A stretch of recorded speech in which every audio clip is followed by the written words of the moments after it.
One of the biggest, I guess, gifts you could say being given this holiday season, and really one of the greatest trends that are happening now, are these things, this software programs called Ancestrycom, 23andMe. There are these programs that can tell us where we came from. It can help us look for connections to distant family members. The newest of new can tell us diet and allergy suggestions and restrictions. It's unbelievable the things that we can actually learn from this simple genetic test. On Ancestry.com, they even offer this additional phenomenal fee, of course, where you press some type of leaf.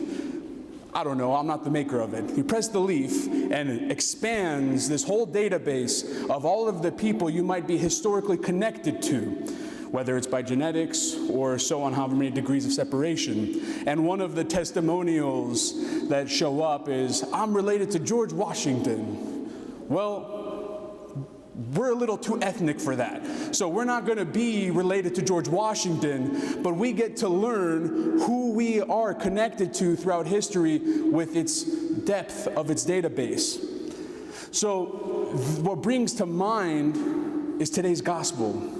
And in today's gospel, we hear that genealogy of Christ. And I will never forget, in my biblical studies class, we pretty much studied the whole class, the Gospel of Matthew, because it's its depth, its prophecies, it's relatable to the Old Testament and so on. You find a lot of those prophecies being fulfilled, and we'll get to that. But I remember it was so hard because of why?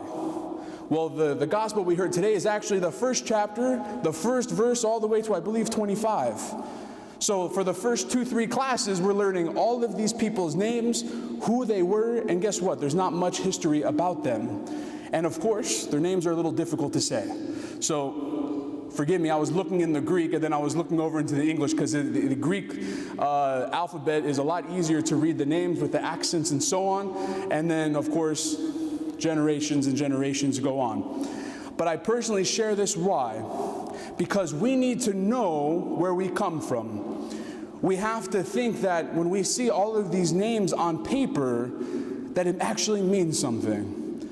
And when I was in my class, I asked, well, what's the point? We don't really hear much about these people. What is really the point of knowing these 14 generations, and 14 generations of Christ? And he offered that if you think about it in your life, with your genealogy, the people you are related to, think of all of the stories that you have of those people that you get to share with your grandparents, your great-grandparents if they're alive, or your parents and their memories. And it makes it so much more enjoyable when you think of the Christmas table feast, everyone sharing stories of their times and their years. It becomes important all of a sudden. Well, in that same manner, today's gospel becomes important, because this is Christ's genealogy. This is how we learn Christ's family. And when we see this in that manner, today we essentially see Christ's Ancestry.com account. And the genealogy is important, especially for our Christmas season. It's important because it shows us that Christ's lineage wasn't an accident. He didn't just show up in the manger in Bethlehem one day. He was born to a specific plan that was to be fulfilled from God's promises, a specific time, a specific place, from a specific line of people. And it had to be this way because God had promised to be born a ruler.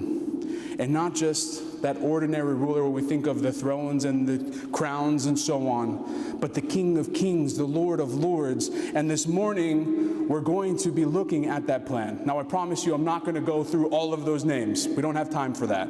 We can do it one day, but not right now, I promise.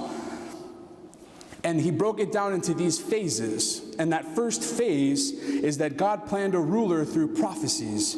And the Old Testament, as we heard within the biblical studies class portion, that the New Testament is full of these fulfilled prophecies. And especially in the Gospel of Matthew, because he was writing his gospel to the Jewish people. And in all these promises, two of them pretty much stand out the most.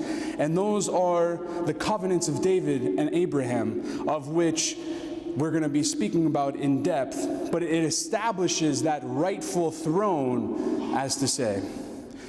So by saying that Jesus is the son of David, Matthew is saying that he is the fulfillment of God's prophecy to David, that Jesus is the one whose throne is established forever.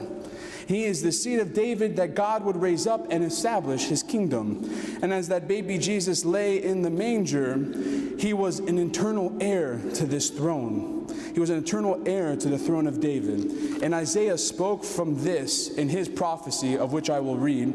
It's Isaiah 9, 6 through 7. For unto us a child is born, unto us a son is given, and the government shall be upon his shoulder, and his name shall be called Wonderful, Counselor, the Mighty God, the Everlasting Father, the Prince of Peace. Of the increase of his judgment and peace there shall be no end, upon the throne of David and upon his kingdom, to order it and to establish it with judgment and with justice from henceforth even forever. The zeal of the Lord of hosts will perform this.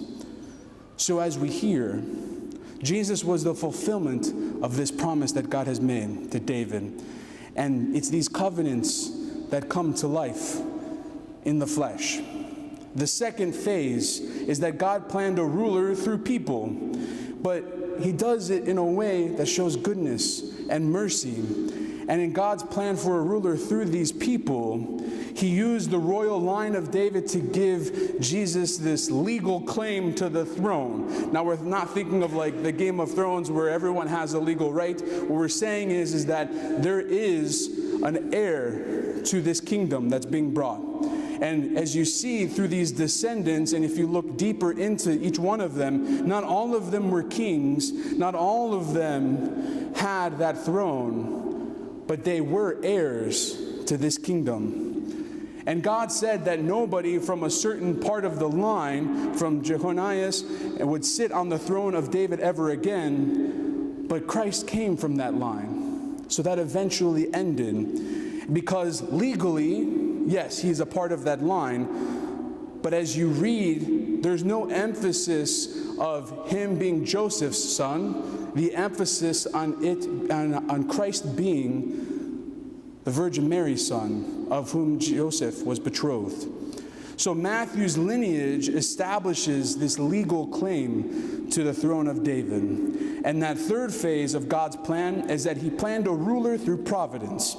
And he wanted to point out how this worked through history to plan for his ruler, as he listed the 14 generations and the 14 generations from David to exile. And he grew the kingdom under David and Solomon and allowed certain civil wars and strife to divide that kingdom after Solomon. But God's hand was with the tribe of Judah despite the rebellion and sin. And all through the book of Kings you can see God's hand of providence. God worked through these 14 generations by providence to plan for his ruler.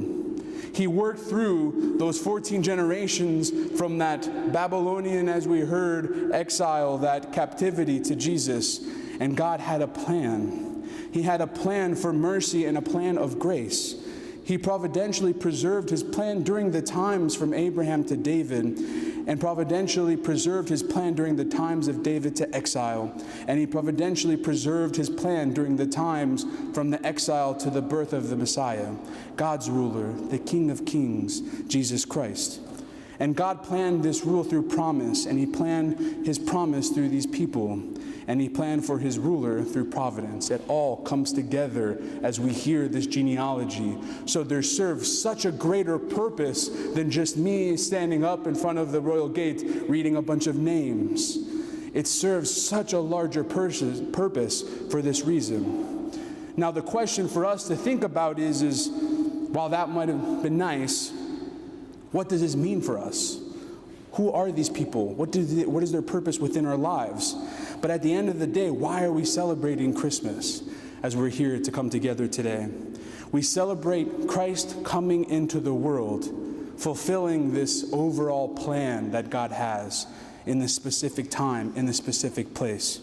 And his incarnation, and what do we do for that? What does that mean to us?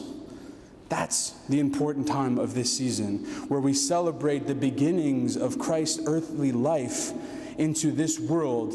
It allows for us to look at the past and to look at all of the things that where we've come from, our families, ourselves, and where to go into the future. This is a pinpoint of history where we move forward in our spiritual journeys. And let it allow it to be a time for us to examine our past, not emphasize the past, but to examine the past of where we've come from, even ourselves and our spiritual journeys, but to look forward to the kingdom. Amen.